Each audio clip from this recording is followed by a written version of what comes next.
Hello and welcome. I am DEJI360. The standoff between the Economic and Financial Crimes Commission, EFCC, and former Governor Yahaya Bello of Kogi State, of course, has assumed a very dramatic dimension, as the anti-graft agency has now declared the former governor wanted for offenses relating to economic and financial crimes. The commission issued a public notice declaring Bello wanted after he failed to appear for his arraignment on, of course, an 80 billion naira money laundering charge scheduled to take place at the Federal High Court in Abuja on Thursday. Of course, that arraignment didn't happen, and there was serious drama when the EFCC actually attempted to arrest the former governor at his residence in Abuja. Now, furious about Bello's failure to attend court on Thursday for his arraignment, EFCC prosecutor Kemi Pihenro said the government would not mind inviting the military to bring him to court. Now, you can imagine how furious the lawyer must have been. Now, speaking during proceedings, Pihenro disclosed the bloodbath was averted on account of the anti-graft agency's professionalism in handling the standoff between the EFCC operatives who were trying to arrest Bello and the police officers attached to the residence of the former governor, of course, who obstructed the EFCC personnel now from arresting him. Now, the former governor was eventually whisked away by the incumbent governor of Kogi State, Ahmed Usman Ododo. Well, the governor had to drive down there and then drove his predecessor now out of his residence. And so the EFCC personnel could not arrest him.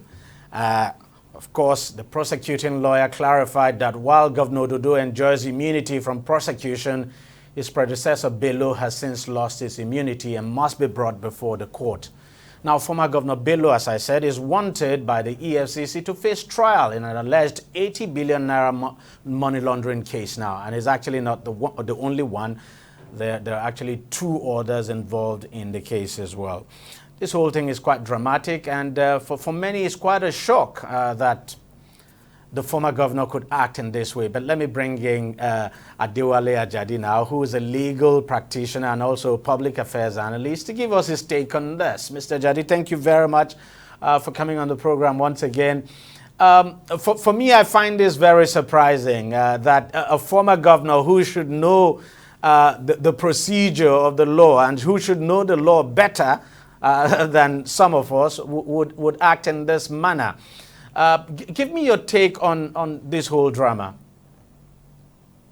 I think that, firstly, let me say, for all intents and purposes, everybody is innocent until proven guilty. But having said that, the responsibility that comes with having the role of the governor means that you are accountable to all the people of Nigeria for the way you behave in some ways. And fundamentally, there's nothing here that should not be troubling for all of us.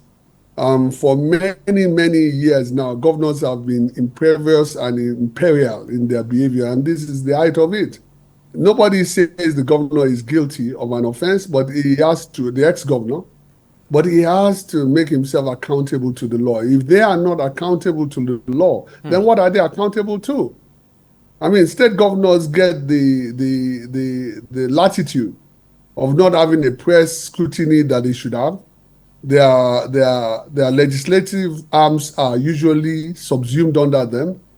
Their judiciary are always very compliant. And now the national judiciary cannot hold you to account. Then we are in trouble. Now, the argument of the former governor, because his media team has actually issued a statement, and the statement is that, look, before now, there had been a court judgment in favor of the governor, asking that he should not be restraining the EFCC and all the law enforcement agencies now from arresting him, and that there had also been another case that was before a court of appeal, and that the court of appeal had not made a pronouncement on that. And then the EFCC went on to get another warrant now from the court to get him arrested. And so he decided, in their argument now, to lawfully resist arrest because he had a court judgment in his favor. What do you make of that? We don't get to choose what we do with the law agencies. In fact, the police who are involved in impeding the lawful obligations of EFCC also should be reprimanded. It is not acceptable. So anybody now, any Nigerian can decide which law we are accountable to, which courts we are answerable to or not. That's not the way law is run. That's not the way it occurs. You go there, you are innocent, you're not adduced to be guilty, you make your representation, and you stand up as best as you can. You have lawyers, you have all the machinery of great power at your disposal. But when you decide what to pick and choose and where you become accountable or non-accountable, then we're all in a problem.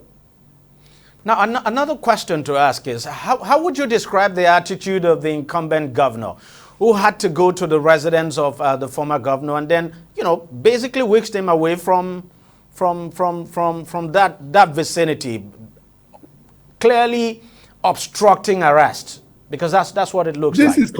This is consistent behavior now. Once you become a governor, you are no longer in Nigeria. You are above the law. You can get away. This is consistent behavior. There's nothing personal in this. But if you want your country to be ruled by law, then you'll be accountable under the law. But of course, he has immunity. The law can be seen to be selective in how it's applied. Imagine some deciding how to respond to the police or anybody else. Imagine what will happen in this country. Imagine if this governor was a regular citizen. It would not be accepted by anybody. The question now is, I mean, where does the former governor actually run to now? Because I'm just wondering. Now he's been declared wanted by the law enforcement agencies. I understand the immigration has placed him on the various ports on alert. Where does he go to from here? Well, our borders are porous enough for him to get outside the country and remain in some kind of luxurious exile.